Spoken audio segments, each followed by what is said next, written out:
10 metre നീളം. ഇമ്മാതിരി സാധനം പണ്ട് ഞാൻ PWD ഓട്ടിക്കൊണ്ട് വന്നിട്ടുണ്ട്. നിങ്ങൾ അറിയില്ലേ താമരശ്ശേരി ചുരം? നമ്മള് താമരശ്ശേരി ചുരന്ന്. അതെ, നമ്മുടെ താമരശ്ശേരി ചുരം തന്നെ. താമരശ്ശേരി ചുരത്തിനെ കുറിച്ചാണ് നമ്മൾ ഇന്ന് ചർച്ച ചെയ്യാൻ പോകുന്നത്. ചെങ്ങല മരത്തിനെ കുറിച്ചൊക്കെ നിങ്ങൾ കേട്ടിട്ടുണ്ടാവും. അപ്പൊ എന്താണ് ഈ ചെങ്ങല മരത്തിന് പിന്നിലുള്ള കഥ, ഇല്ലെ ആ ചരിത്ര കഥ എന്തൊക്കെയാണ് എന്നുള്ളതൊക്കെയാണ് നമ്മൾ ഇന്ന് ഈ വീഡിയോയിലൂടെ പരിശോധിക്കുന്നത്. ഈ വീഡിയോ നിങ്ങൾക്ക് തീർച്ചയായിട്ടും കാണാൻ ഇഷ്ടപ്പെടുന്നതിനാൽ ലൈക്ക് ചെയ്യുക, നിങ്ങളെ വലിയ കമന്റ് രേഖപ്പെടുത്തുക. തുടർന്ന് വീഡിയോസ് കാണാൻ വേണ്ടിയിട്ട് സബ്സ്ക്രൈബ് ചെയ്ത് ആ ബെല്ലൈക്കൺ കൂടി ഒന്ന് എനേബിൾ ചെയ്ത് വെക്കാനും മറക്കരുത്.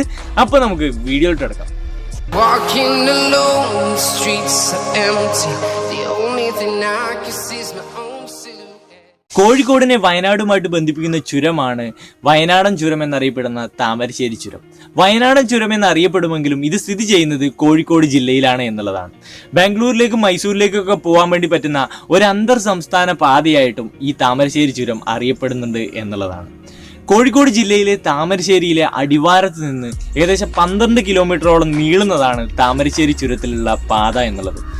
NH 766 ഇതിലൂടെ കടന്നു പോകുന്നത്. ഈ പശ്ചിമഘട്ടത്തിലുള്ള ഈ ചുരത്തിലൂടെ കടന്നു പോകുന്ന പാത NH 766 എന്നുള്ളതാണ്.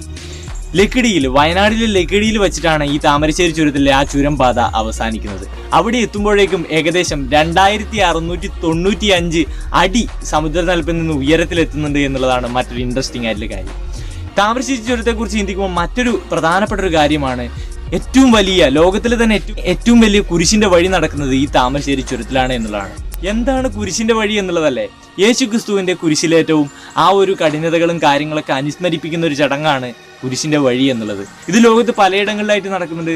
മലയാറ്റൂർ മല കയറുന്നതൊക്കെ ആയിട്ട് നിങ്ങൾക്ക് അറിയുന്ന ഒരു കാര്യം തന്നെയായിരിക്കും. അപ്പോൾ ലോകത്തിലെ തന്നെ ഏറ്റവും വലിയ കുരിശിന്റെ വഴി നടക്കുന്നത് നമ്മുടെ താമരശ്ശേരി ചുരത്തിലാണ് എന്നുള്ളൊരു ഇൻട്രസ്റ്റിംഗ് ആയിട്ടുള്ള കാര്യമാണ്. അപ്പൊ ഇതൊക്കെയാണ് താമരശ്ശേരി ചുരവുമായിട്ട് ബന്ധപ്പെട്ടുള്ള വസ്തുതകൾ. ഈ വസ്തുതകളിൽ നിന്ന് എങ്ങനെയാണ് ഒരു സിനിമ ഒരുക്കാൻ സാധിക്കുക? മലയാളത്തിലെ ലീലാ സന്തോഷ് സംവിധാനം ചെയ്യുന്ന വിനായകൻ നായകനാവുന്ന ഒരു സിനിമ റിലീസ് ചെയ്യാൻ പോകുന്നുണ്ട്. അപ്പൊ എങ്ങനെയാണ് ഈ വസ്തുതകളൊക്കെ കോർഡിനേറ്റ് ചെയ്തുകൊണ്ട് ഒരു സിനിമ ഇറക്കുക എന്ന് ചിന്തിച്ചു കഴിഞ്ഞാൽ അതിന് പിന്നിലുള്ള ചരിത്രത്തിലേക്ക് നമ്മൾ കണ്ണോടിക്കേണ്ടി വരും. ഇനി നമ്മൾ സഞ്ചരിക്കാൻ പോകുന്നത് ആ ചരിത്രത്തിലേക്കാണ്. ഞാൻ പറഞ്ഞ ആ സിനിമയ്ക്ക് പേരിട്ടിരിക്കുന്നത് കരിന്തണ്ടൻ എന്താണ്, ആരാണ് കരിന്തണ്ടൻ? അത് തേടി പോയി കഴിഞ്ഞാൽ തന്നെ നമുക്ക് ആ ചരിത്രത്തിലേക്ക് എത്തിച്ചേരാൻ സാധിക്കുമെന്നുള്ളതാണ്. താമരശ്ശേരി ചുരത്തിന്റെ യഥാർത്ഥ കഥ ആരംഭിക്കുന്നത് ബ്രിട്ടീഷുകാരുടെ കോളനിവൽക്കരണ കാലഘട്ടത്തിലാണ്. അവർ കോഴിക്കോടൊക്കെ കാര്യമായിട്ട് കോളനികളൊക്കെ നിർമ്മിച്ച സമയത്ത് വയനാട് ഒരുപാട് സുഗന്ധവ്യഞ്ജനങ്ങളും കാര്യങ്ങളൊക്കെ ഉണ്ട് എന്ന് അവർ മനസ്സിലാക്കി. പക്ഷെ അവിടേക്ക് എത്തിച്ചേരുവാൻ വേണ്ടിയിട്ട് മലകൾ, പശ്ചിമഘട്ടത്തിലെ മലകൾ ഒരു തടസ്സമായി നിന്നു. അപ്പോഴാണ് അവർ ഇത്തരത്തിലൊരു മലമ്പാത അവർ നിർമ്മിക്കാനുള്ള ശ്രമങ്ങൾ നടത്തിയെന്നുള്ളതാണ്. കൂടാതെ വയനാട്ടിലൂടെ മൈസൂരേക്ക് കടന്നിട്ട് ശ്രീരംഗപട്ടണത്ത് ആധിപത്യം ഉറപ്പിച്ചിട്ടില്ല, ടിപ്പുവിനെ പരാജയപ്പെടുത്തുക, ടിപ്പുവിന്റെ സാമ്രാജ്യം നശിപ്പിക്കുക എന്നുള്ള ഒരു ലക്ഷ്യവും ബ്രിട്ടീഷുകാർക്ക് ഉണ്ടായിരുന്നു എന്നുള്ളതാണ്. അവരങ്ങനെ ഇങ്ങനെ ഒരു മലമ്പാത സൃഷ്ടിക്കാനുള്ള ശ്രമങ്ങൾ നടത്തിക്കൊണ്ടേയിരുന്നു. ഒരുപാട് ബ്രിട്ടീഷുകാരിലെ മികച്ച എഞ്ചിനീയർമാരൊക്കെ തല പുകഞ്ഞാലോചിച്ച് ഒരുപാട് പരിശ്രമങ്ങളൊക്കെ നടത്തി. പക്ഷെ ഒന്നും വിജയം കണ്ടില്ല എന്നുള്ളതായിരുന്നു വാസ്തവം. പലരും പാമ്പോടിയൊക്കെ ഏറ്റും മരിച്ചതല്ലാതെ വലിയ ഗുണമൊന്നും ഉണ്ടായിരുന്നില്ല എന്നുള്ളതാണ്. ഇങ്ങനെ വിഷമിച്ചിരിക്കുമ്പോഴാണ് ആദിവാസി വിഭാഗമായ പണിയർ വിഭാഗത്തിൽപ്പെട്ട കരിന്തണ്ടനെ ബ്രിട്ടീഷുകാർ കണ്ടുമുട്ടുന്നത്. കരിന്തണ്ടന് ഈ മലകളെക്കുറിച്ചും കാടിനെക്കുറിച്ചും വ്യക്തമായിട്ടുള്ള ഒരു ധാരണ ഉണ്ടായിരുന്നു എന്നുള്ളതാണ്. ബ്രിട്ടീഷുകാർ കരിന്തണ്ടനെ സമീപിച്ചു. ഇങ്ങനെ ഒരു പാത നിർമ്മിക്കാനുള്ള ഒരു ആശയത്തിന് വേണ്ടിയിട്ട് കരിന്തണ്ടനെ സമീപിച്ചു എന്നുള്ളതാണ്. കരിന്തണ്ടൻ വളരെ പെട്ടെന്ന് തന്നെ ഇത്തരത്തിലൊരു പദ്ധതി ഉണ്ടാക്കി കൊടുക്കുകയും ചെയ്തു. അങ്ങനെയാണ് ഇന്ന് കാണുന്ന താമരശ്ശേരി ചുരത്തിന്റെ ഒരു കഥ ആരംഭിക്കുന്നത് എന്നുള്ളതാണ്. 9 ഹെയർപിൻ വളവുകളുള്ള അതികഠിനമായിട്ടുള്ള ഒരു പാതയാണ് ഇന്ന് കാണുന്ന താമരശ്ശേരി ചുരം എന്നുള്ളത്. ഇങ്ങനെ ഒരു പാത നിർമ്മിക്കാൻ വേണ്ടിയിട്ട് ഏറ്റവും ആണിക്കലായി നിന്നിരുന്ന കരിന്തണ്ടൻ പിന്നെ എങ്ങനെയാണ് ചരിത്ര താളുകളിൽ നിന്നും നഷ്ടപ്പെട്ടു പോയത് എന്ന് ചോദിച്ചു കഴിഞ്ഞാൽ അതിന് പിന്നിലും ബ്രിട്ടീഷുകാരുടെ കുബുദ്ധിയും കാര്യങ്ങളും തന്നെയാണ്. ഈ പാത മറ്റൊരാൾക്കും കരിന്തണ്ടൻ പറഞ്ഞു കൊടുക്കരുത് എന്നുള്ളത് കൊണ്ടും കൂടാതെ വേറൊരു കാര്യം കൂടിയുണ്ട്, ആ കരിന്തണ്ടനോടുള്ള അസൂയ.